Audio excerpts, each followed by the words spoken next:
I originally wasn't even going to review this gun. I'm really glad that I did because this thing has a lot of crap wrong with it, and it has like 1 or 2 good things about it. And that's basically it. Basic box, it says Rock Island Armory on the side. You know, when you open it up, you know, you're greeted by the gun there. Woo! You do get 2 magazines, which is a huge change for them. They do use KCI magazines. We'll talk about more magazines in a minute. Under here, you get a lock. First round that went through, it's like a spent casing over here. Yeah, you get a couple other things in the chamber flag. That's it. There may have been instructions in here, but to be really honest with you, this gun already had about 2,000 or 3,000 rounds through it when I got it, so that could have got misplaced. Let's talk about the design language of this gun. Metal frame, metal slide, everything's metal, except for the mags. Right here, you're gonna notice a seam that goes all the way down this guy, and that is because this is literally like 2 halves sandwiched together, and then it's held in place with these bolts right here. These are like hex screws. There's 1, 2, 3, 4, 5, 6 hex screws. And then, not only that, but to disassemble this guy, you need a flathead screwdriver. There's no punches on here. And you need, not only that, you need 2 different sizes. And you can already see, I was gonna try to take this thing apart, but I just kind of gave up on it because some of these screws were getting kind of stuck, like really in there, and I didn't want to strip it out or anything. It's not my gun, and I don't want to jack it up. They got some texture here on the side.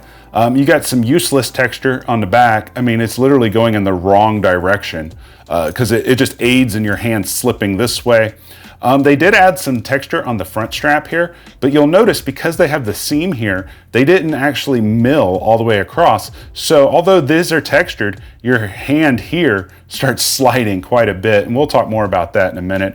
There's no double undercuts. However, it is nice and beveled, and I didn't experience Glock knuckle with it. Now, when you first grab it though, however, it feels really good. However, as you get to shooting it, it starts slipping as your hands get sweaty, and that is a bad thing. So this thing 100% needs Talon grips put on it. The slide on here actually isn't that bad. They did kind of put a big sign on the side of it where it says STK100, but I've definitely seen worse signs in the past. It's not hard to manipulate or anything like that. The trigger on here actually isn't bad at all. So we got the take up, break, we got the reset, break. Trigger is very smooth, and I believe it's still pulling about 4.5 pounds. I'm not gonna help this trigger. I just gotta hold my finger here to keep this trigger gauge in one spot on the trigger shoe. So right there, 4.5 pounds. 4.5 pounds on the trigger pull with this, which isn't a bad weight, but I would think with a competition gun, you might want something a little bit lighter, which thankfully this thing does accept Glock parts. So if you are a competition shooter, I would highly recommend the Timney Alpha Pro trigger. If you want to check those out, follow the very first link in the description. That link will also be pinned in the comments section. That'll take you to my website where I'll have a blog post about this gun, but I'll also include a ton of links, favorite aftermarket accessories for Glocks. And that way, if you want to pick something up for yourself, that'll be there for you. The grip angle is a 1911 grip angle. That's nothing special. Most aftermarket Glock frames are a 1911 grip angle. Polymer 80 has a 1911 grip angle. Nomad Defense has a 1911 grip angle, and there's others as well. I'm not trying to not mention anyone, but 80% Arms, there's another one. A lot of people that don't like Glocks don't like them because of grip angle, so okay, cool, they solved a problem there. The grip texture, on the other hand, whew, this pig sucks. And what I really hate about it is you can't change it. The only way to really add texture to this is to wrap it in some Talon grips or grip tape or something. Because it's made of metal, there's no stippling, and that kind of sucks. Now, when I first pulled this guy out of my bag, put the first mag in it, it was a little bit strange at first, and not in a bad way. It was just different than most other frames that I've tried, and it did surprise me in a good way. It's a very soft shooting gun, more so than other Glocks, obviously. You know, after the first mag or so, I could still hang on to it, but as time progressed, as I got hot, as I started sweating, it was getting harder and harder to hang on to this grip.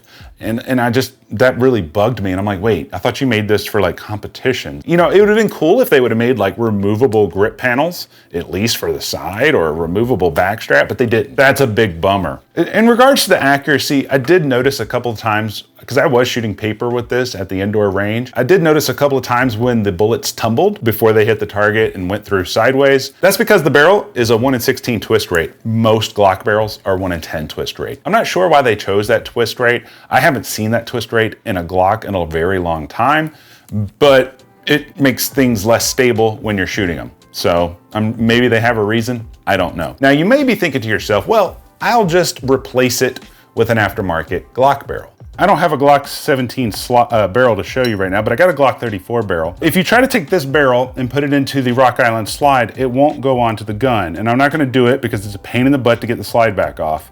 But it looks as though there's slight differences in the geometry in regards to the distance. There's different chamfers back here on this lug.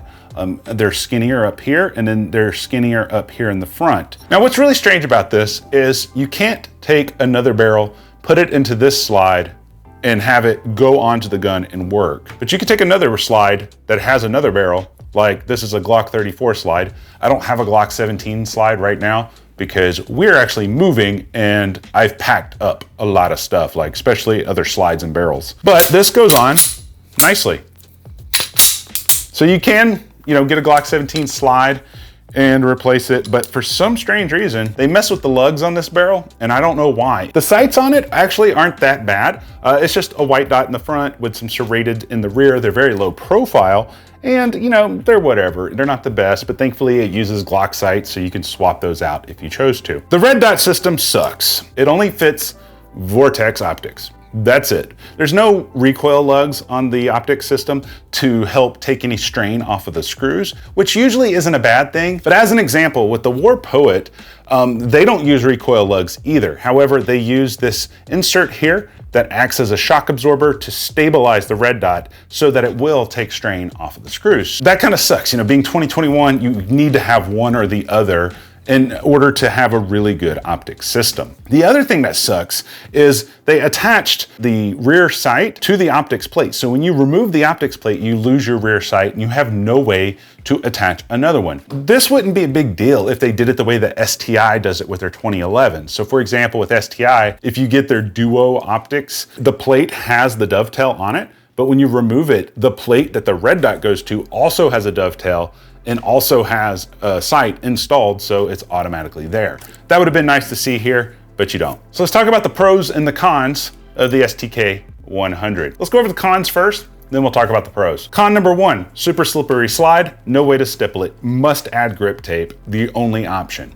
Con number 2, there is no way to add a magwell to this. Even if an aftermarket company tried to figure it out, there would be no way for them to add one without drilling into your frame. Con number 3, you need multiple flathead screwdrivers to disassemble this. There's no roll pins and it's just flathead screws.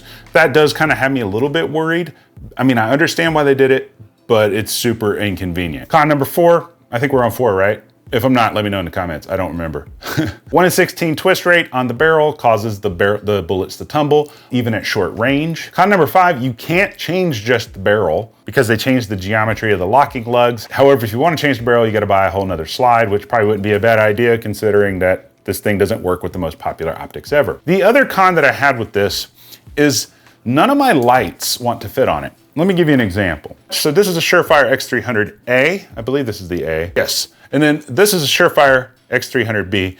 The mounting systems are just a little bit different. I would have to make some adjustments to it to make it a little bit tighter on the A, but it sits flush against this trigger guard here. I can pull that off. And all of my guns are the same way. I can get right here, where I can hit this really nicely. PL2 Valkyrie, I don't have a battery in this, or I'd show you, but it fits nice and tight against the trigger guard. Then I have a TLR1, same thing here. Fits nice and tight against the trigger guard. The problem that I found with this guy is none of the lights want to fit flush against the trigger guard right here. If I try to take it closer, for example, it's like the slots are off by a couple of millimeters. It only wants to fit here. If I try to take it down lower, nope, it's crooked again. Same thing with the X300B, it's right there. And with the X300A all the way down, because it technically does, but it doesn't lock until here. And I've tried playing with the different inserts. So before you say, oh, you got the wrong insert, I've tried playing with multiple inserts. They're all the same thing. That leads me to holster compatibility. So I have a couple of different holsters here for testing purposes that we can try. Now, this is one I've talked about in the past couple of videos. This is the Tier 1 concealed MSP holster. It's essentially an inside the waistband holster that fits any gun that can have a Surefire X300 on it. And so we're gonna test that. This has been a great holster for me to just test different things, and it's actually a great holster for just going to the range. I don't know if I'd conceal carry with it yet. We've got a full video coming on this as of why, but it does give me a good sense of guns that I would like to order holsters for, you know, as a carry gun. I mean, it technically fits, but it sticks out because of the way that the light doesn't sit flush. Let me just give you an example. So this is where the tip of the holster is. It's right where the grip is right here. So if I take this off, let's put it onto Walther here. So where the tip is, it goes past where the mag release is. So on the STK, it's like right here. On this one, it goes in further. Just something to note, it's gonna be a little more top heavy on your holsters. Now, if you're not running a light, I have a couple of Glock holsters here for no light. This one's from Insane Kydex Creations. They sent this to me about 4 years ago now. This one goes into place, but getting it out is really difficult. I don't know why, but you can see it fits nice and snug. So it does technically, that one does not want to come out. It does technically work. Then I have a Glock 19 holster here from Tier 1 Concealed, but I always like to get holsters that are open at the bottom, just so I can run bigger guns if I want to. I mean, it fits just fine as well. So no worries there, holsters fit. I will have links to different types of holsters that I like at the build list, just in case you're interested. Con number 9 is what I mentioned earlier. You can only use Vortex optics. I don't understand why they chose Vortex. Now, don't get me wrong. I have a Vortex Viper red dot. I have a Vortex Venom. Is it a Venom? Or Vortex Razor red dot. I have a Vortex Razor red dot as well. They're fantastic red dot. And honestly, when the Viper came out back in 2016, I was super excited about it because prior to that, there really wasn't a whole lot to compete with Trijicon. And although it wasn't the best Trijicon competitor, it was a very affordable option that you could put on a gun. And then, however, since then, you know, Holosun has came out with their 407Cs and their 507Cs that can be had for, you know, less than $300. A lot of competition shooters like to use those. A lot of competition shooters like to use the new Trijicon SRO, which has that big circular lens on it. And so I just don't understand why they chose that. I mean, I guess they were assuming, hey, we're making this cheap gun. Oh, by the way, this gun cost about $499, depending on where you buy it. That's the lowest I've seen, but none of them are in stock anywhere. So I'm guessing they're like, hey, the people that buy this gun are buying a $500 gun. They're not gonna go buy a $400, $500 optic. I get that, but they would definitely buy a Holosun over a Vortex any day. Now, Vortex is awesome. I love the guys at Vortex. They do amazing stuff with rifles, but they've definitely dropped the ball on pistol red dots ever since the Viper came out. So that's just where my thoughts are on that. Con number 10, this gun doesn't wear very well. You know, when I got this gun, it wasn't new, so I didn't have to break it in. It already had a couple of thousand rounds put through it, but just getting all this dinged up stuff, like, you know, I'm not afraid of getting scratches on my guns, but the way that this frame looks once it's scratched up and beat up, it just makes it bad. Because like if you drop this, for example, let's say it hit concrete, you might have a sharp edge that could cut you, and now you gotta go file it off, and you know, that could get really bad. Con number 11, and I didn't talk about this earlier, they didn't put any way for you to mitigate recoil right here. It's just smooth as butter. Now on this side, they have like the serial number or something like that for an indexing point, but there's nothing here. And that's a huge missed opportunity right there. They could have made that a ledge. At least, you know, something like this guy, right? Super nice ledge. You can really bear down on this thing and really mitigate recoil, even though it's not a heavy gun. Pros, it shoots super soft. It is a natural, easy pointing gun. I do find that I'm able to align the sights every time I press out. I say all that to say this. I don't want to tell you what to do with your money. If this is something that you really want to get, then by all means go buy it. Would I recommend that people buy it? Heck no. I would never recommend it. I think Rock Island's heart was in the right place, but their execution sucked. I think they probably had someone advising them that just doesn't know what the current gun market wants. And although they solved one problem by adding the weight, they just caused a bunch of other problems by just designing it wrong. And that's just where my thoughts are on this. But at the end of the day, it doesn't really matter what I think. What are your thoughts on this, guys? Is this a yay or a nay? Do you think it's worth it for the price? I don't. But if you liked today's video, hit the like button. If you disliked it, hit the dislike button twice. Hit the subscribe button if you're not already. But until next time, I love you. You guys stay sexy.